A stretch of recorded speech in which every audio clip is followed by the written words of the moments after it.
Hmm. Bismillahirrahmanirrahim. Assalamualaikum warahmatullahi wabarakatuh. Eh, nah, Perkenalkan nama saya Nur Laila dari kelas A1 2025 dengan NIM 2501019. Nah, di sini pada presentasi ini saya akan membahas yang pertama yaitu mengenai studi kasus mengenai guru bimbingan dan konseling yang mengalami burnout. Nah, burnout ini merupakan kondisi kelelahan secara fisik, emosional, dan mental akibat tekanan pekerjaan yang berlangsung secara terus-menerus gitu ya. Nah, saya akan menjelaskan penyebabnya, lalu ada solusi yang dapat dilakukan hingga hasil yang diharapkan.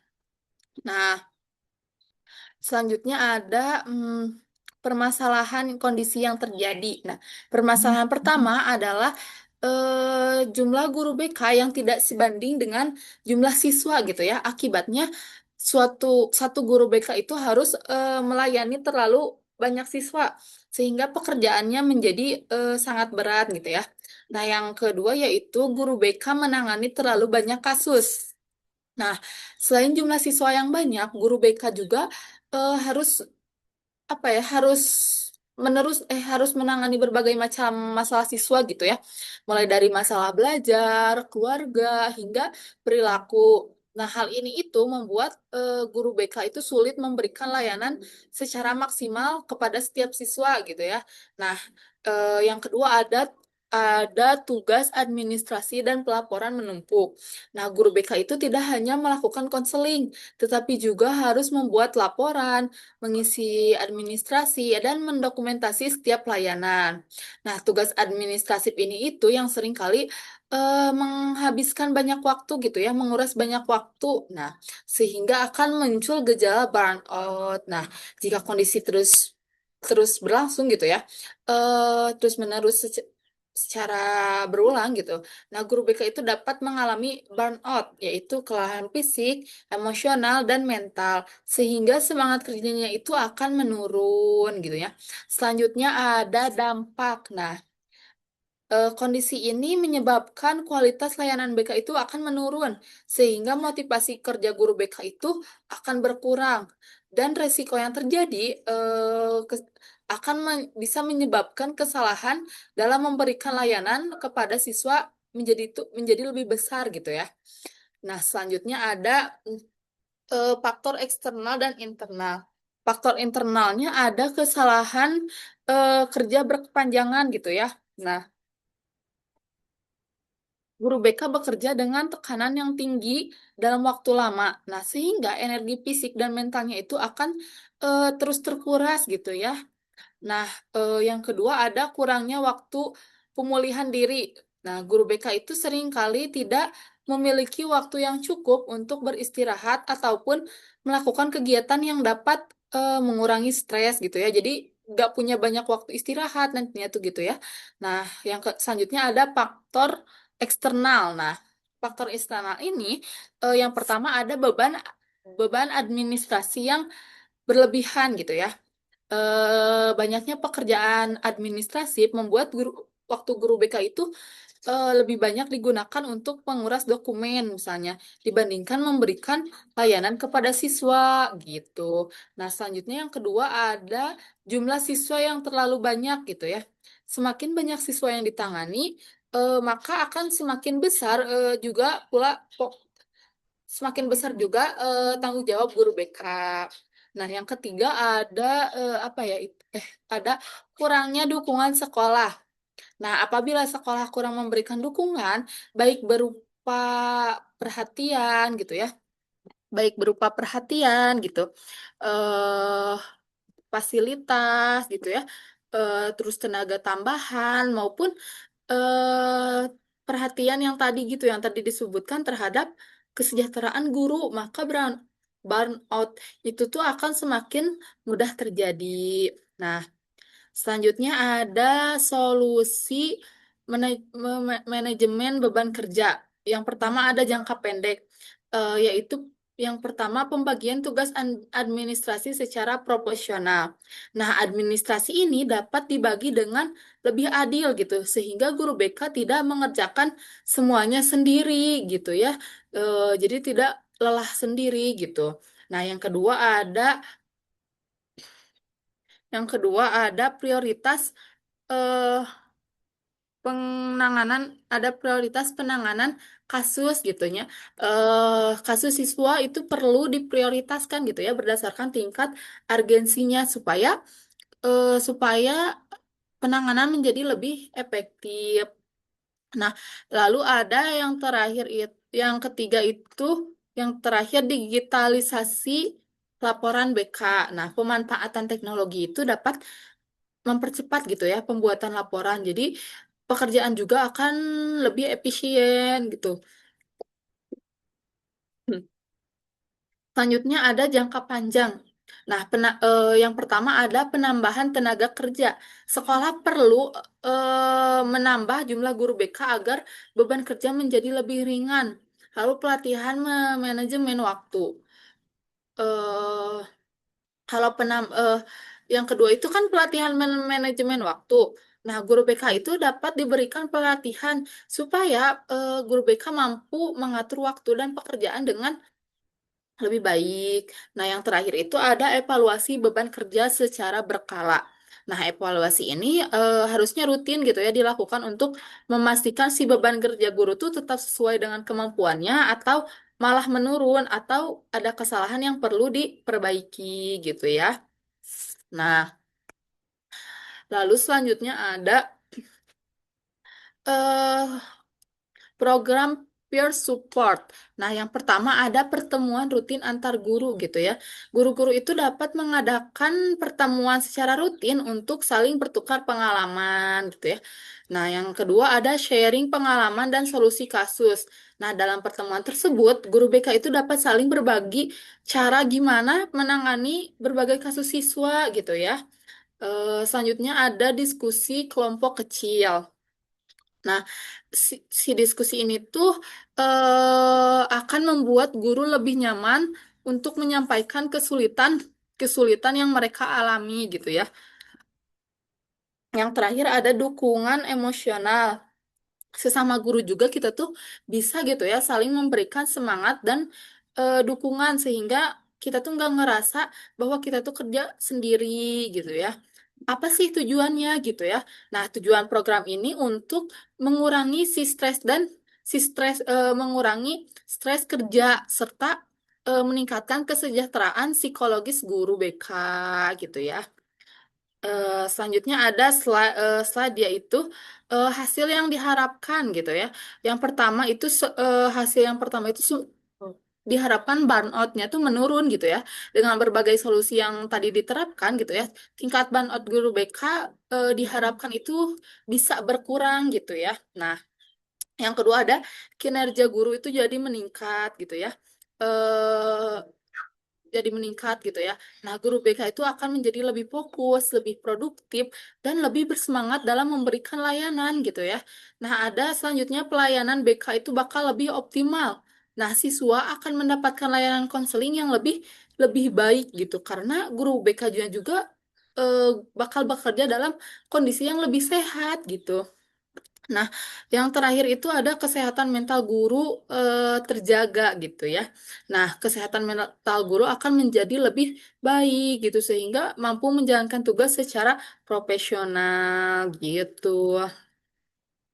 eh Selanjutnya ada studi kasus tentang ruang BK tidak representatif gitu ya. Nah, permasalahannya ada 4 gitu ya. Yang pertama, ruang BK sempit, terus tidak memiliki privasi, kerahasiaan konseling terganggu, dan siswa enggan sehingga gitu ya, enggan datang ke ruang BK gitu. Penjelasannya yaitu ruang BK yang sempit itu dan tidak memiliki privasi itu bakal membuat siswa itu merasa kurang nyaman gitu ya. Mereka menjadi kayak takut gitu jika kalau pembicaraan mereka itu didengar oleh orang lain gitu. Kalau kondisinya seperti tadi sehingga enggan gitu ya si siswa tuh memanfaatkan fasilitas yang ada. Nah, yang Lalu fasilitas apa sih yang dibutuhkan gitu ya? Untuk mengatasi masalah tersebut itu kita perlu ruang konseling individu, ruang konseling kelompok, meja dan kursi yang nyaman, lemari arsip yang terkunci, komputer, printer gitu ya, serta ventilasi dari pencahayaan yang baik gitu. Nah, selanjutnya ada strategi renovasi atau pengajuan anggaran gitu ya. Identifikasi masalah terlebih dahulu gitu ya. Sebenarnya sekolah tuh terlebih dahulu harus mengidentifikasi gitu ya. Kondisi ruang BK tuh yang sekarang tuh bagaimana gitu ya. Nah, tahap selanjutnya kita menyusun proposal gitu ya. Selanjutnya kita membuat proposal renovasi beserta kebutuhan anggarannya gitu ya, di list kebutuhan apa saja dan harga-harganya agar si proposal itu bisa di-ACC oleh sekolah gitu ya. Karena kalau proposalnya jelas, sekolah juga akan memperkuat gitu alasan mereka harus merenovasi gedung tersebut atau ruangan tersebut. Yang ketiga yaitu mengajukannya kepada kepala sekolah. Nah, proposal ini tuh diajukan kepada kepala sekolah untuk apakah di ACC atau enggak gitu ya, agar intinya mah mendapat kita tuh meminta persetujuan gitu ya. Nah, lebih baik lagi kalau kita mencari dukungan yayasan gitu ya, atau mencari sponsor lah gitu ya.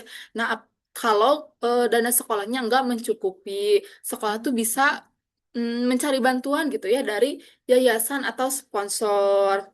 Nah, yang terakhir barulah pelaksanaan renovasi. Setelah dana tersedia, renovasi ruang BK kan bisa gitu, bisa dilaksanakan. Nah, ada hasil yang diharapkan. Dengan adanya renovasi, privasi siswa akan lebih terjaga gitu. Kepercayaan terhadap pelayanan BK meningkat, proses konseling menjadi lebih efektif, dan ruang BK juga menjadi lebih representatif gitu. Nah, selanjutnya ada studi kasus tentang penanganan siswa insecure dan beresiko drop out gitu ya. Nah, studi kasus ini akan membahas siswa yang merasa insecure sehingga menarik diri dari lingkungan sekolah, bahkan bisa akan mengalami putus sekolah gitu ya. Yang pertama nih, kondisi siswanya tuh merasa insecure. Siswa tuh memiliki rasa percaya diri yang rendah gitu ya. Yang kedua ada menarik diri dari pergaulan. Nah, si siswa ini lebih memilih menyendiri dan menghindari temannya gitu, interaksi dengan teman. Yang ketiga ada tidak mengikuti ekstrakurikuler, kurikuler. Karena insecure tadi, jadi si siswa ini tuh kurang gitu, kurang percaya diri kan tadi si siswanya. Jadi si siswanya tuh enggan mengikuti kegiatan sekolah, entah takut diperlakukan secara beda atau karena dia tuh selalu merasa kurang gitu ya. Nah, yang terakhir kan beresiko gitu ya, beresiko drop out gitu ya. Nah, kalau kondisi ini tidak ditangani, si siswa ini tuh berpotensi akan kehilangan motivasi belajar hingga akhirnya si siswa akan putus sekolah. Nah, permasalahannya yaitu kesalahan yang sering terjadi adalah siswa langsung diberi label ini mah pemalas gitu ya, tanpa si guru BK-nya tuh tidak asesmen terlebih dahulu gitu kan. Nah, ada gitu ya, ini ya, apa, asesmen awalnya gitu ya. Yang pertama itu wawancara terlebih dahulu si siswanya. Guru BK tuh berbicara langsung dengan siswa untuk mengetahui permasalahan yang sebenarnya. Jangan asal kayak ada yang melapor nih misalnya, Bu, si ini mah kayaknya bukan insecure deh, si ini mah kayaknya cuman emang pemalas aja. Nah, guru BK jangan langsung menyimpulkan itu dari orang lain gitu. Selanjutnya kita mengobservasi perilaku siswa tersebut. Guru BK mengamati perilaku siswa gitu, baik di kelas maupun di lingkungan sekolah lagi di gitu ya. Nah, yang ketiga ada informasi dari guru mata pelajaran. Kan pasti akan lebih sering guru mata pelajaran gitu ya yang masuk ke kelas daripada guru BK. Nah, kita tuh bisa nih ya menanyakan gitu ya, kalau di mata pelajaran ini si siswa ini bagaimana sih gitu ya. Nah, si guru mata pelajaran juga bisa gitu ya memberikan info gitu ya, informasi mengenai si siswa itu gitu ya. Nah, Yang selanjutnya informasi dari wali kelas gitu ya. Kan biasanya wali kelas tuh tahu gitu ya perkembangan anaknya gitu ya, perkembangan anak didik yang anak kelas gitu yang dipegangnya gitu ya. Nah, kita tuh bisa gitu ya menanyakan perkembangan siswa itu tuh sehari-harinya gimana, walaupun emang jarang, tapi seenggaknya pasti si wali kelas tuh tahu gitu ya. Nah, lalu yang terakhir komunikasi dengan orang tua gitu kan. Nah, kalau dari orang tua itu dari orang tua kita si siswa ini kita dapat kebiasaan di rumahnya bagaimana gitu ya, informasi kondisi siswa itu di rumahnya seperti apa gitu kan. Nah, tujuannya apa sih asesmen ini dilakukan? Yaitu untuk menemukan penyebab penyebab penyebab utamanya gitu ya, masalah itu sehingga penanganannya juga bisa diberikan benar-benar sesuai dengan kebutuhan siswa gitu. Nah, selanjutnya ada intervensi BK gitu ya. Mengembangkan kepercayaan diri yang pertama konseling individu gitu ya. Kita melaksanakan konseling individu. Untuk yang pertama untuk mengembangkan kepercayaan diri. Guru BK membantu siswa mengenali kelebihan yang dimiliki, terus mengetahui gitu ya, ngobrol gitu ya sama anaknya gitu. Terus mengidentifikasi juga kita tuh potensi si anak ini tuh di apa sih, di bidang apa gitu kan. Lalu diarahkan juga gitu kan untuk kalau misalnya belum tahu kita arahin gitu ya untuk nemuin kemampuan sama bakatnya gitu. Nah, yang ketiga ada mengubah pikiran negatif menjadi positif. Guru BKI, guru BK kita sebagai guru BK gitu ya, eh, membantu siswa tuh mengubah cara berpikirnya yang membuat diri dia tuh merasa rendah gitu ya. Yang terakhir ada menyusun target perkembangan. Nah, siswa bisa gitu ya diajak membuat target sederhana gitu ya, lisan sederhana yang dapat dicapai gitu kan, secara bertahap sehingga si rasa percaya dirinya juga perlahan-lahan tuh bakal meningkat gitu, gak akan ngestak gitu. Nah, selanjutnya ada kolaborasi.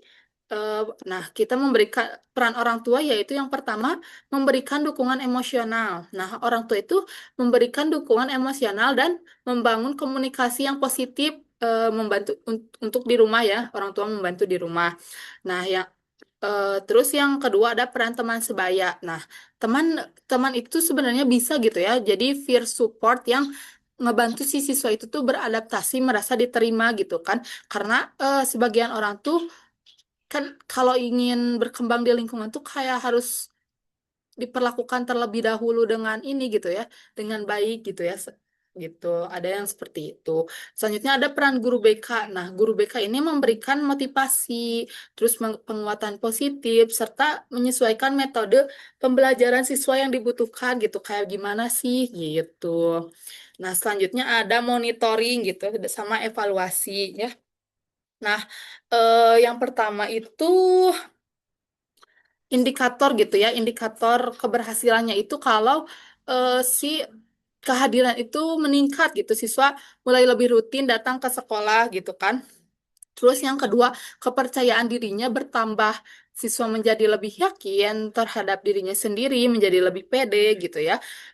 Mulai terbuka sama lingkungan gitu. Terus ada aktif dalam kegiatan sekolah. Nah, siswa itu mulai mengikuti berbagai aktivitas sekolah gitu. Jadi dia udah minat nih ke satu ekstrakurikuler misalnya atau kayak klub-klub eh, kegiatan gitu. Terus ada hubungan sosial tuh bakal membaik. Nah, siswa itu bakal lebih mudah berinteraksi dengan teman gitu. Jadi lebih asalnya misalnya nggak bisa ngobrol gitu ya sama orang lain tuh kurang terbuka gitu ya. Cuman seadanya bisa meningkat dengan jadi kayak udah bisa diajak ngobrol gitu, ngobrol panjang gitu. Nah, maka resiko dropout juga kan akan mengurun karena dengan adanya pendampingan yang tepat, kemungkinan siswa putus sekolah itu dapat dikurangi. Nah, selanjutnya ada kesimpulan.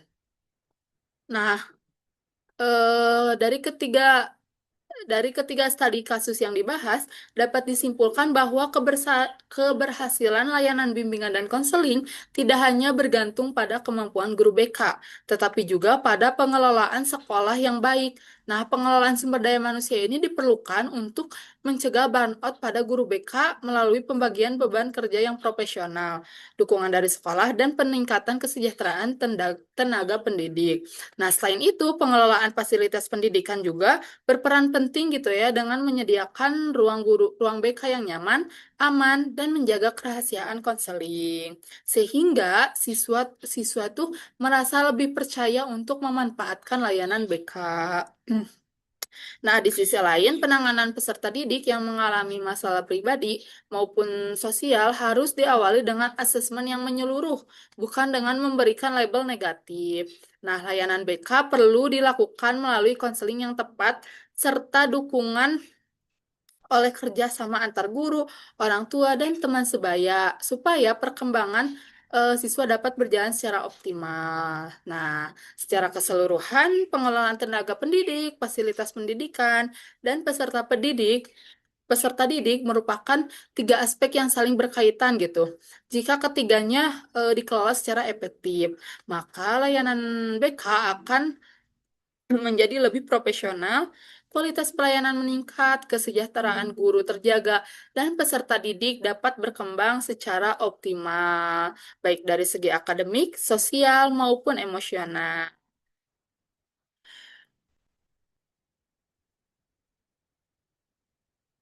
Baik, sekian yang dapat saya sampaikan. Mohon maaf, terdapat banyak kesalahan, kekurangan. Wassalamualaikum warahmatullahi wabarakatuh.